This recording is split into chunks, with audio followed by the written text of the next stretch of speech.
which leads us to the fundamental, thought-provoking question: what happens to us after we die? Do we continue to exist in a different form, or do we simply cease to have existence?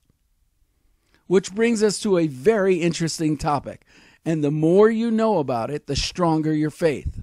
Life after death is perhaps one of those topics which ranks among the top 3 greatest life questions. It's right up there with: why was I born? What is the purpose of my life? And of course, what happens to me after I die? In other words, where do we go? Do we go to heaven, or do we go to hell? Or what? And that's what we're talking about here. Walk with me now as we lay a foundational framework upon which we can agree. And it's important that we agree on this issue, because biblically speaking, how can 2 walk together unless they agree? Let me preface this discussion with a statement. Eschatology is an enormous subject. We can't cover it in depth that it deserves. Our focus here is limited to getting to the truth about hell. And so in order to do so, we need to discuss 2 elements. 1, what makes existence possible? And 2, what happens to our existence after death? So let's lay out a foundational premise for us to begin our discussion of the afterlife. Most of this information, you'll be familiar with it. Some of it will challenge your thinking. Either way, it's a good thing and a great place to begin our series. I have numbered the comments, for the lack of a better term, the components of human existence, from 1 to 3, and we'll move through them quickly. Number 1, we are a physical being. We have a body. We are human beings made of flesh and blood, and therefore we are physical beings. Now, no need to dwell on this issue too long, for we are all aware of the fact that our bodies, although marvelously and wonderfully created in the image and likeness of God, having the potential and the purpose for bringing us great joy and pleasure, are also subject to the reality of possible injury, disease, malfunction, and the environment. In other words, our human body is not designed to be an eternal vessel. Now that's important. Keep that in mind. Number 2, we are a conscious being. We have a mind. We are able to think and communicate our thoughts. Our human brain allows us to experience our physical existence. We use our senses of sight, taste, smell, touch, and hearing to experience life experience through our brains. Right? Everything we do from birth to death is experienced in our brain. Therefore, because of our brain, our cerebral function allows us to be conscious of our own being. Once again, there's no need to dwell on this issue. We're all aware of the fact that our brain and nervous system, although marvelously and wonderfully created in the image and likeness of God, our brain is subject to injury, disease, and malfunction. And like it or not, our brain will expire.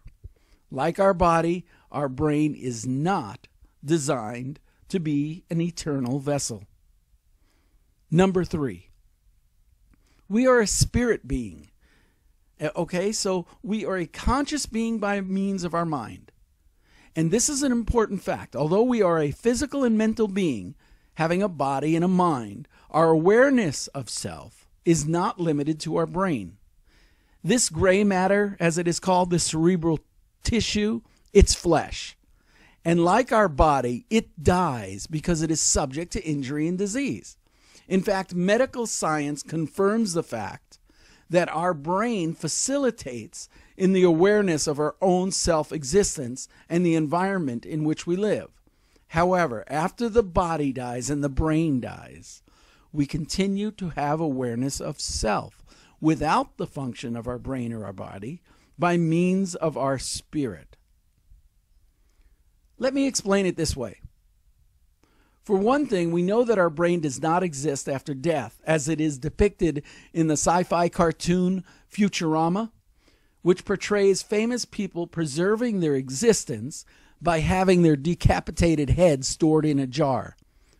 Now, as ridiculous as that is, the Futurama creators have achieved a kind of continued existence after death, whereby a beheaded person continues to have self-awareness after death. Therefore, in the real world, in reality, because we are a spirit being, and spirit is not subject to the limitations of time, space, and matter, at our essence, our identity, our awareness of self, and our complete history of self, for that matter, continues to exist in the form of spirit. Bottom line, by design, we are mind, body, and spirit. Now, perhaps most of you are familiar with the rock band The Police, in which lead singer Sting sings these words: "We are spirit beings in a material world."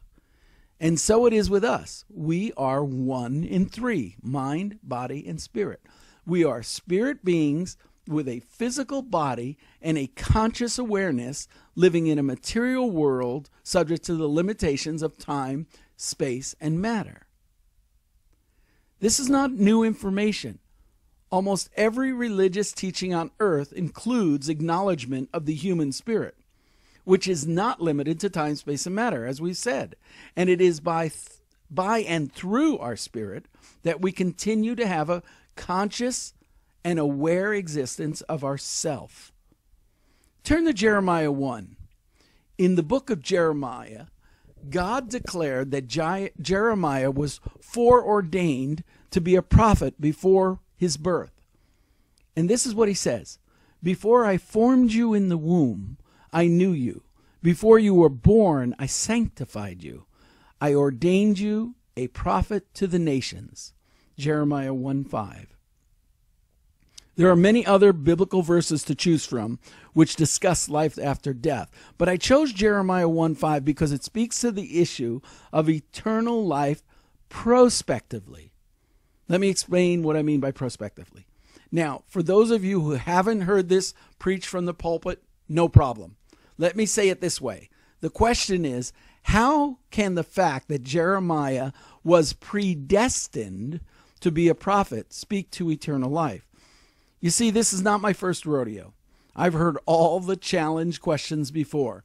I can't tell you how many times I have heard this type of question. It goes something like this: if we exist after death, then logic dictates we must have pre-existed before birth. So where is the biblical evidence we have existence before birth?